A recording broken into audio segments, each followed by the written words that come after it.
I was seriously overcome by the cuteness. It's really, really cute. Although you may get a protozoan parasite by handling it. Whatever. It's good. Totally worth it. Welcome to Hello PhD, a podcast for scientists and the people who love them. In this episode, we tell you how to get your quiet lab mates to open up and talk, and we give you tips for getting better treatment when you travel. Stay with us.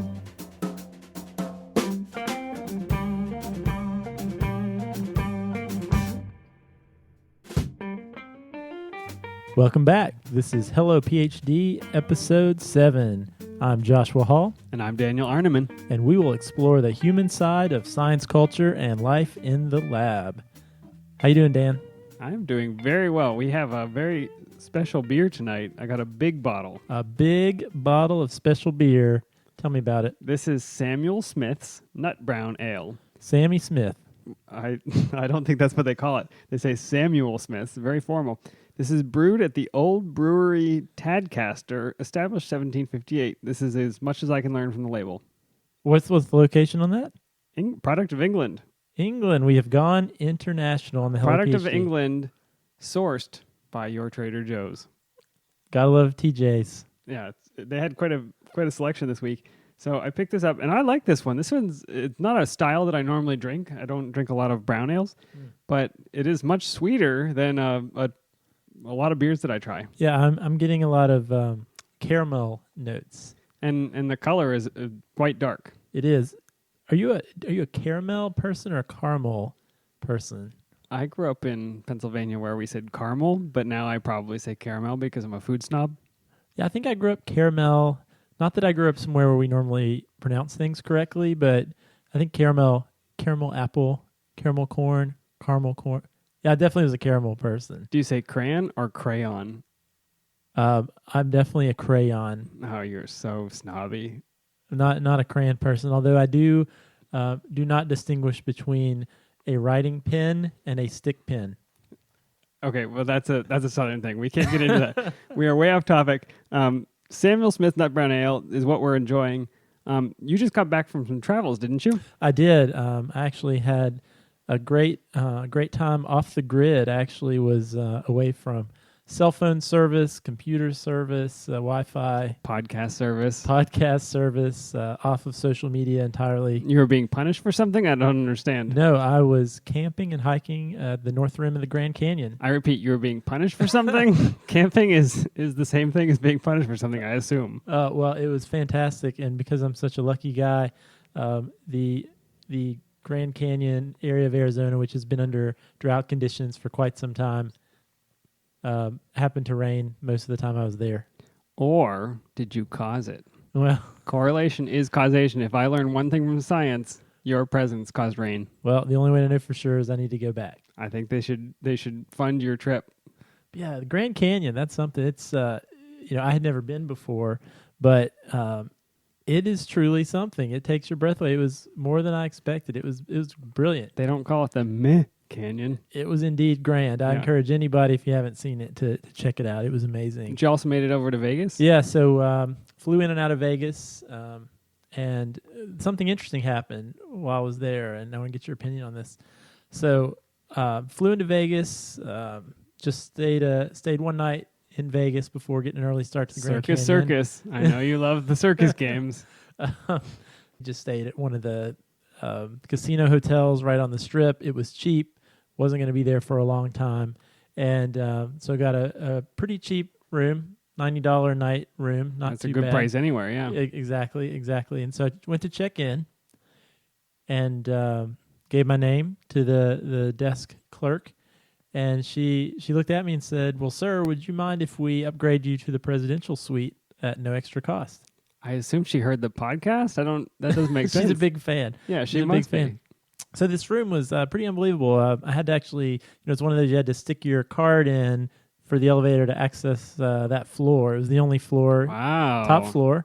So that was cool. 36th floor. It's like spy agency level of cool. Yeah. Double doors to get into the room. And Donald Trump was up there fluffing the pillows? Well, I think my the square footage of my townhome as a grad student was less than this place. How did you get it? It wasn't because you're a high roller. I've met you. I know you work in Science Outrage. It's Yes. not because you're a whale. Yeah, certainly not. And I just chalked it up to a fluke. I chalked it up to whether it was a first-time guest or maybe it was a weeknight and it was a slow day, whatever. They're not doing this out of charity. But the thing that got me was, so on my return to Vegas before I headed out of town after the hiking and camping, different hotel, went to check in. Again, very reasonable rate, sub $100 a night. Same thing. Same. There's a trend now. Said, I'm going to give you a room up on the 29th floor. I'm like, sounds good. Go to the elevator. 29th floor has the little PH for penthouse next to it. Were there actually only 28 floors and they made you sleep on the roof? That's right. It was, it's hot in Vegas, but it cools down at night, so it was okay. So that got me thinking, like, what is going on here? And actually... what's the cause then? Well, I have some family I was visiting out there, and I have a cousin in the casino industry, and I was telling him about it, and certainly they do things like that for certain customers, but... he thought it was a little interesting that it happened to me, and especially the second time on a weekend. So it was clearly. So your cousin looked at you and said, "Yeah, this doesn't sound right." So, but then it hit me. One thing that I started doing when I travel, and I did this. I don't remember who told me this, but it stuck with me. That once my friend got his PhD, he started referring to himself as Dr. So-and-so anytime he would sign up for a flight or a hotel. Oh. And so that's something I started doing. Yep. Yeah, if you got it, flaunt it. And I can't help but wonder if the doctor in front of my name... Yep. They thought you were an anesthesiologist, not a microbiologist. Fooled them. Yeah, exactly right. Well, it's a interesting, I guess it's a tip. So... Have other people done this? Let's ask the listeners. I don't know. So that's my hypothesis. So my charge to the listeners of Hello PhD, whether you have a PhD or not, I don't really care. But try it. Throw doctor in front of your name when you travel and see what happens. And if something cool happens and you think that's why, let us know. Although I will say the thing that's always made me a little bit nervous about this is flying on a plane. I can just imagine some woman going into labor or some individual having a heart attack. They look at the roll of people on the plane and say, "Is someone here a doctor? We see that Dr. Hall's in seat 13C. We're going to need you up here." Oh, no. I'm not that kind of doctor. Yeah, I can culture a swab later, but that's about it. Oh, you need some RT-PCR? You want me to... Yeah, so let us know if you have tried this, if you put doctor on your reservations. I suppose even if you don't have a PhD, I suggest that you do not put PhD on your reservations. They may actually give you less. Who knows? At the very least, they'll feel sorry for you. I think that's right. All right, so what are we going to talk about today, Dan? What's going on? Well, we have an interesting... we're going to protect the name of this particular person. We'll call her Sue today. But Sue is a post-bac student, so she's getting ready to enter graduate school. So a post-baccalaureate. Oh, I'm sorry. Yeah, that was not clear. No, just making sure you didn't say postdoc. I was just making sure I understood. Post-bac. Post-bac. Okay. I pride myself on my enunciation. Yes. Okay. So she has started working in a lab where everybody is very quiet. And so she writes in, "I just started in a research lab and I have an issue. The lab I joined is super quiet. For most of the day, people just do their experiments, sit at their desks, focused on their computer screens, and there's very little conversation and communication. I'm new to the lab, so I'm finding it very difficult to learn about what's going on, hear about people's projects, etc., since there's very little informal conversation going on. Not to mention, I feel a little jealous that some of my peers joined labs where they play music, go out for beers, and are generally pretty social with one another. I think the science is interesting, and I really like the PI, but the silence makes it difficult to pick up on things and makes lab generally a less pleasant place to be all day. What should I do?" Wow, this lab sounds like a PI's dream. Yeah, everybody's working hard with their heads down. Sounds terrible. So that does sound a little bit like a drag. I mean, I have a lot of really pleasant memories of camaraderie and fun that we would have in the lab as a grad student and as a postdoc. You have pleasant memories of time wasting, is what you're telling me. Well, you work hard, you play hard. I guess that's true, yeah. So, is it a problem that they're quiet? I mean, it sounds like she's hitting on some things where she's not even able to understand a lot of the research going on because nobody is talking. Sure. I mean, it sounds like, on a broader scale, is it a problem for the lab environment? I don't know. But it does sound like it's a problem for Sue. Yeah, she wants to be in a place where she feels she fits in. And maybe that's part of it is I don't fit in a place where no one talks to me. Yeah, and something that stood out to me in the question was Sue seems to like the research that's going on there. It's just the environment that's the issue, and so I think the environment is critical for your success, especially as a graduate student. If you're not happy or an environment doesn't fit with your particular needs, that can really be a roadblock. But in this case, I think there could be ways to overcome this. Yeah, it's really important.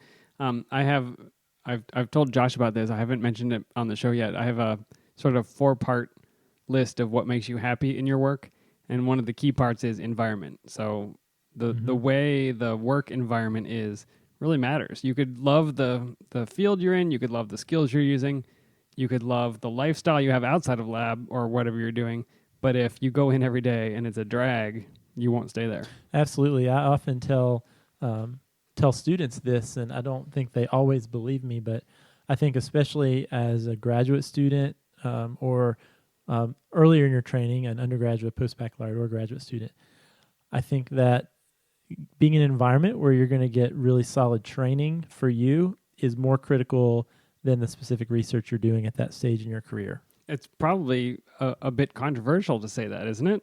Yeah, I could see how people might disagree with me, and certainly I think you have to be interested in what you're doing day to day, but I honestly think as a science trainee, learning how to think critically and be a scientist, those are really skills you're going to carry with you, because really, I mean, nobody or very few people make their life's work whatever they were doing in graduate school, or especially as an undergraduate, or in this case, as Sue, a post-baccalaureate. Yeah, that's a key point. I think when we were looking at rotation labs and when we were looking at labs to join, I'm sure we thought, we talked more about what is the research, how much are they publishing, not about, will I get really excellent training here? Yeah, but I remember for me, it really came down to gut feeling. There was one of my rotations, actually my last rotation, just really felt comfortable to me. And I don't know, that made a big impression. And looking back, was that felt comfortable? Was it that you felt like you were going to get really excellent training? I felt like for who I was and what I needed, I think I just felt comfortable with that environment. I seemed to... it fit me. I felt like I was most myself in that environment, and that's me. That was something that's tricky. That's hard to send out into the world and have people experience it. Although I guess they'll know in their gut whether they like where they are. And that's me. I think some people, we could talk about personality profiles. I'm very much a feel person. I make decisions that way. Certainly, there could have been more analytical ways to make that decision. I may have come to a different decision. Had I approached it that way. But for me, that was the right thing. But, I don't necessarily think from Sue's question that just the fact that a lab environment's a little quiet right now is necessarily a reason to cut and run. If you like the science, Sue said she also liked the PI. So, I think worth giving it a chance. Then. I think it's definitely worth giving it a chance. And, one place to start could be... Why is the lab quiet in the first place? Yeah, it seems like there are a couple options here. I mean, it's possible that they're just all introverted people, and that term gets thrown around a lot. But I think it comes to mean people who kind of thrive on their own internal world. They get their energy by being by themselves. They don't need a lot of stimulation, and we haven't made any book recommendations on the podcast yet, but I read a book called Quiet, The Power of Introverts in a World That Can't Stop Talking by Susan Cain. And she really kind of outlined some of the science on how even at a infant stage, people who react very strongly to stimuli become people who want to be introverted later in life. And they don't need that much, I guess, not just talking, but stimulus in a lot of different ways. A lot of, they don't want to be in big groups, and they don't want to go to parties, and they don't want to just make idle conversation. So it's possible that scientists have a bigger proportion of people who are more introspective, more introverted. Yeah, do you think that's true? I mean, that's certainly the stereotype. Do you think introverts gravitate to science? I don't know if introverts gravitate to science or even if the proportion is much larger. So I definitely do think scientists tend to be more introverted. I myself am an introvert, but my wife is a school teacher, and if you've ever hung around school teachers, they are a very extroverted bunch. You think as a rule they are? I don't know. All I'm saying is I've spent a lot of time hanging around scientists, and I feel pretty comfortable in those settings. But let me tell you, going to work events with my wife throughout the years, very stressful to me. Yeah, because you're an introvert. Yeah. Oh, man, sense. These people are crazy. These teachers, very extroverted. Noticeable difference between hanging out with a group of teachers and hanging out with a group of scientists. And how do you cope with it? I would usually just sit in a corner sipping my beer while I rock back and forth. Yeah, that seems healthy. Hoping someone will come up to me and talk to me, but then they don't. Because rocking in a corner is such an approachable body language. Well, and I had on my headphones. Obviously, Sue is not an introvert. You know, there are plenty of extroverts in science as well. But it's possible that she just found a lab where all of these people want to be quiet and they don't want to have a lot of outside activity. Yeah, and I think many of these personality traits, introvert, extrovert, are much more of a sliding scale, a very, very than fluid, a binary. Yeah. And even an introvert will want to talk to you. You know, it's not the case that an introvert doesn't want to talk to anybody. It's that they want to be comfortable with you before they have this kind of deep personal conversation. Yeah, and from Sue's perspective, I mean, this in some ways she's indicating there's some practical issues she's having as a new person in the lab, wanting to get up to speed, probably needing help learning new things, figuring out what, just kind of get her place in the lab. That's become a little bit of the lab environment, the quiet lab culture is a little bit of a barrier to her getting what she needs. And so let's think about what... I mean, there are a couple of other possibilities here. Do you think that there's some kind of hidden conflict? Like, I don't know if you've ever walked into a room where two people have been fighting and like they just get silent and you feel super awkward because you're not part of whatever it is, but there's something else going on. Or like maybe the PI has previously yelled at the lab for having too much idle chatter. I don't know. That's true. She wouldn't know that. I mean, I'm deducing a little bit because she seems to like the PI and maybe that's not what's going on. But it's true. There could be some sort of history there. Yeah, maybe there's not this dictator style of leadership. Yeah, and I think if that was the case, she probably would be able to pick up on that a little bit. But something to keep in mind. Are they just very busy? I mean, when I'm working very intensely, I don't like to be interrupted. I think that could be a likely scenario that happens a lot, and I know I get that way as well. As an introverted person myself, I also know when you get on a roll or you just want to get your work done, you do have a tendency to want to just put your head down, get done more efficiently without a lot of disruption. That being said, I think it's not an unreasonable request. I mean, one thing about science that I think I said on a previous podcast that I think is totally true, science is a very much a team sport. And I think that's actually one misconception a lot of people have about science and about scientists is that we are a bunch of, antisocial people who sit in a room all by ourselves and do experiments. Freaks and geeks. So, but that in my experience, I've found that very much to not be the case. That there really is a lot to be learned and discovered through sometimes and oftentimes actually informal conversations that go on either over lunch or over beer or in the lab during idle times. And so I think that's important. It may actually be hurting the lab if she's walking into this situation and she says, no one's talking to anybody. It's not just that they're not talking to me because they're not comfortable. Nobody's talking to anybody. That could actually be detrimental to the lab's forward progress. Yeah, and I in my job now, I spend a lot of time working with students and especially talking to PIs and their students together. And so one thing that I often hear from PIs is they actually want the people in their lab to be having these informal scientific conversations. Informal scientific, not just plain informal. Well, usually the scientific is thrown in there. But as you know, I mean, sometimes there's a free flow between talking about Game of Thrones and then talking about what's going on with your experiments that week. You are so much more modern than I am. I've been watching Doctor Who episodes from like the early 2000s. So, you said Game of Thrones, which is a reasonable thing to talk about in lab recently. I'd be talking about Doctor Who episodes. Doctor Who, that's a show that I want to get into because I have not seen it, but people whose opinion I respect seem to watch that show. We are way off track. It's totally campy. You should watch it anyway.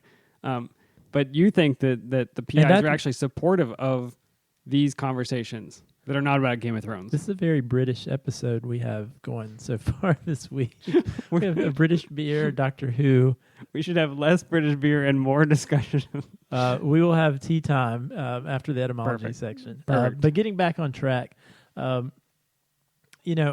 certainly have found that PIs actually want this communication. And it's funny we're talking about this topic because very recently I was talking to a graduate student who his lab was having a similar issue, if you could call it that.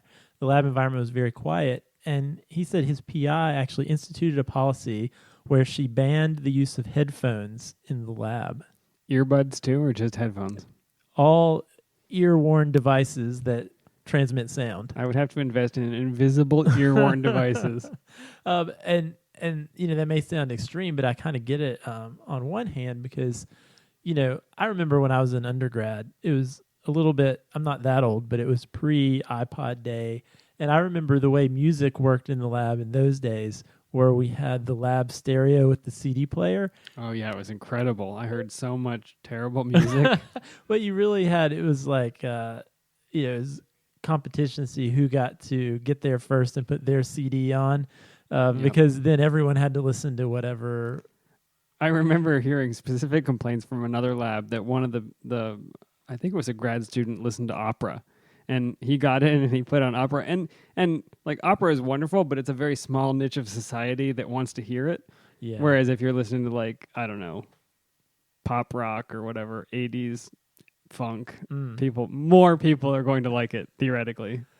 Case in point why this was an issue. But nowadays, everybody has their own device, their own earbuds. I think it's pretty common if you walked in any lab, there would probably be a subset of people with earbuds on. But I've heard several PIs actually complain that this is detrimental to that informal scientific conversation because a couple things happen, I think, when you wear headphones. And that is the first thing is you are cutting yourself off from any type of conversation that's happening in the lab around you, some of which could be useful.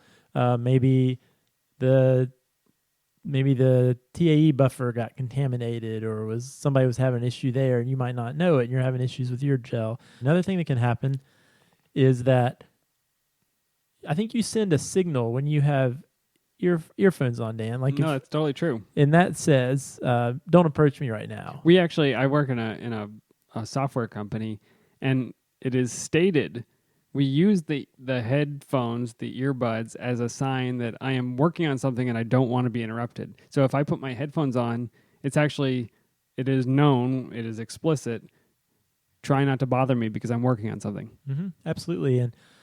And so, I think there's certainly a place for earphones and earbuds. Maybe you really are working on something that you need to focus and it's critical. You're doing some writing. The banning of earphones seems a bit draconian because I can see there's a use, but I also understand the other side, which is if everybody is wearing them all day, you do have this situation where communication is now forbidden. Yeah, and I think there are times for it. Certainly I did a lot of work in the BSL-3 lab by myself. Or tissue culture hood over here, yep. Lots of time at the tissue culture hood where you're alone anyway. And certainly doing mundane tasks for hours, your music or a podcast might really help the time go quicker. We recommend a specific podcast for all headphone time. All seriousness. So when I was talking to the grad student in this lab, you're going to think I'm making this up, but this is totally the truth. He had told me in the same conversation that he had listened to Hello PhD and really enjoyed it. Oh, that's great. I recommend that podcast highly. So anyway, I asked him, I was like, oh, did you hear our last episode? And he was like, well, no, because I would always listen in the lab. And there are more hours. You can listen to it in your car. You can listen to it at home. You can listen to it while you sleep. It's great. Hello PhD does not condone the listening of our podcast during lab time. I really valued headphones and podcasts and audiobooks when I was in the mouse room. The Yes. mice do not care if you talk to them, it turns out. Turns out. So there you go. But, getting back on track, thinking about Sue's question, I think there are some advice that we can give Sue to maybe help her overcome this issue she's having. And one of those is, as a new person, it can be intimidating to walk into a situation and I guess feel like you can just become part of the conversation or feel empowered, I guess, to ask questions. Yeah, and you're talk to you're a people. bit of an outsider, and as a new trainee, particularly as an undergraduate, I mean, you haven't established your place in the lab. Maybe it's probably very intimidating to walk up to a postdoc or the PI and say, I want to talk. Yeah, that's true. But I say it all the time. At the end of the day, you have to be the one that takes charge of your own training. And if there's something you need, you have to be able and willing to advocate for yourself. And so, Sue, the advice I would give you is if people are quiet, but there's something you need to know or want to know, take the initiative and just break through that. And so, one thing you could do is, let's say, you see a postdoc or a graduate student working on something at their bench. Go up to them and just say, as an icebreaker, hey, what are you working on there? I don't know that technique. Tell me a little bit about what you're doing. Or say, somebody at their desk. So what exactly is your project? I'm trying to wrap my head around everything that goes on here. Tell me a little bit about your science. So, Sue, what you're recommending is kind of a one-on-one, a less confrontational way. Instead of announcing in the middle of lab, I want to know about things. You're saying, go kind of quietly to the person. Hey, what is this technique? I don't understand this. And honestly, people want to help. I think that's generally I think they true. do. Even if a personality is such that they seem to be quiet, often, I don't know if I've met a scientist who is not excited or interested to talk about their work and their project and something they know a little bit about. And so, you should definitely feel willing to do that. Can I recommend another icebreaker? It's called Two Truths and a Lie. And in this icebreaker, Yes, you should definitely get everybody together at lunchtime over some ramen. throw a tennis ball around, and each person, you're going to love it. It's going to be so much fun. Take a certain number of M&Ms. You will be cast out of that lab, and the doors will be locked instantaneously. Yeah, no need for team building games, but yeah, I think just go up to people and initiate conversation and see what happens. I think you might be surprised that you might actually be able to be an agent of change. And when so Sue came to you, and did you give her this advice or? Yeah, so actually, full disclosure, I know Sue, and we had, this is based on a conversation that we had. We actually talked about this in person before we talked about it on the podcast. And so it turns out Sue did that. She actually went into her lab. She did Two Truths and a Lie. I'm so pleased. She did not do Two Truths and a Lie this time. That was her plan B. But what she decided... Lie. My name is Sue. Truth. I love the Hello PhD podcast. Fantastic. But Sue actually did that. She went in and she went up to people and just broke those questions out. What are you working on? Tell me a little bit about your project. Just really entry-level questions to get people talking.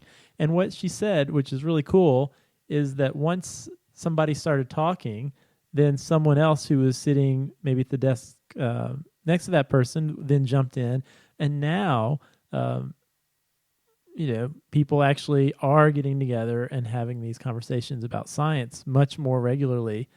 So she really did play a role in kind of getting people talking and having these conversations just by asking these questions. So it's N equals 1, but it's nice to see it demonstrated in real life.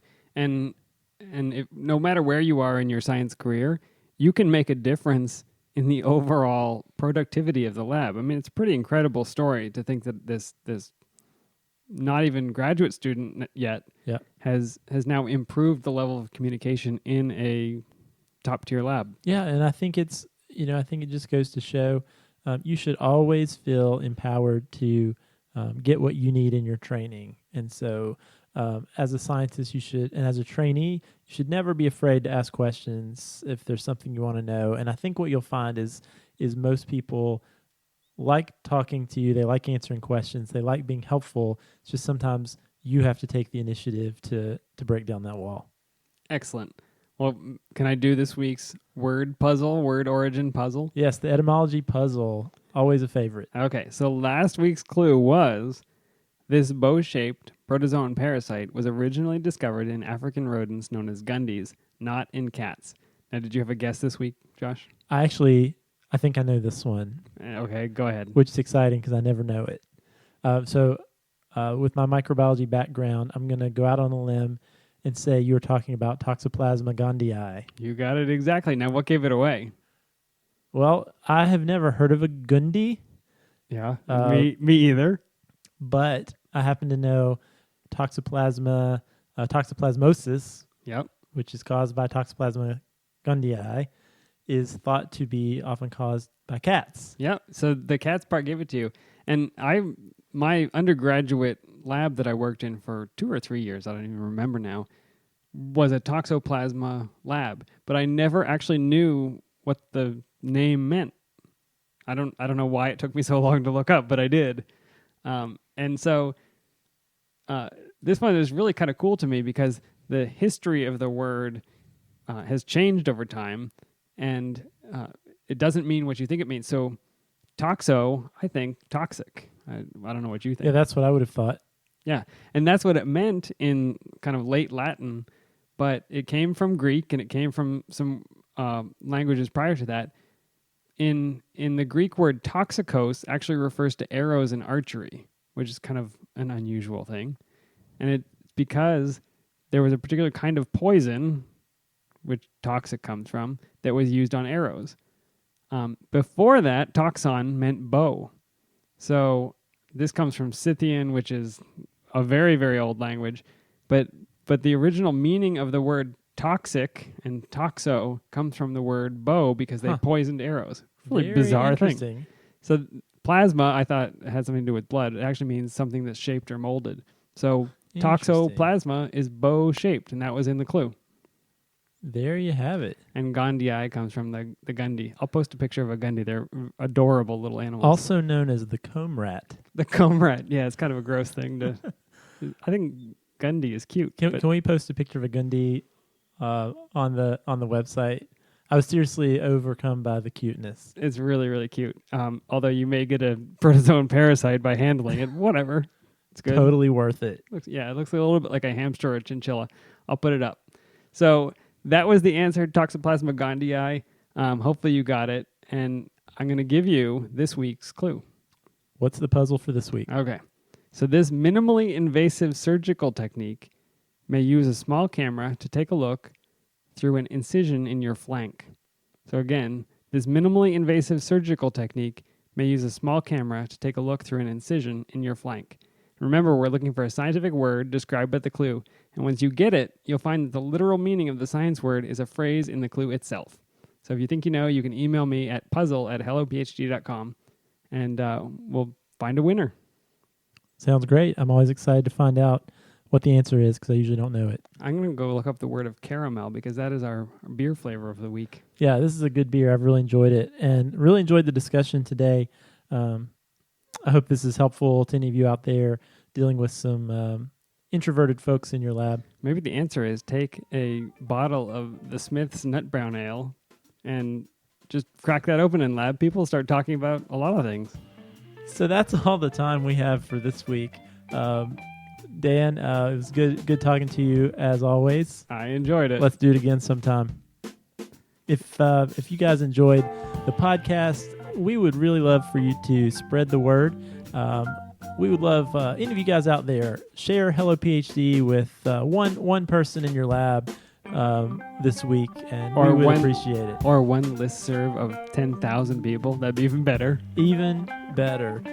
Feel free to give us a rating or a review on iTunes. You can always connect with us through email, podcast@hellophd.com, on Twitter @hellophd, or on the Facebook. We would love to hear from you. Send us your questions about things you're going through in the lab, and we'd love to talk about it here on the show. We'll see you next week. See you next week.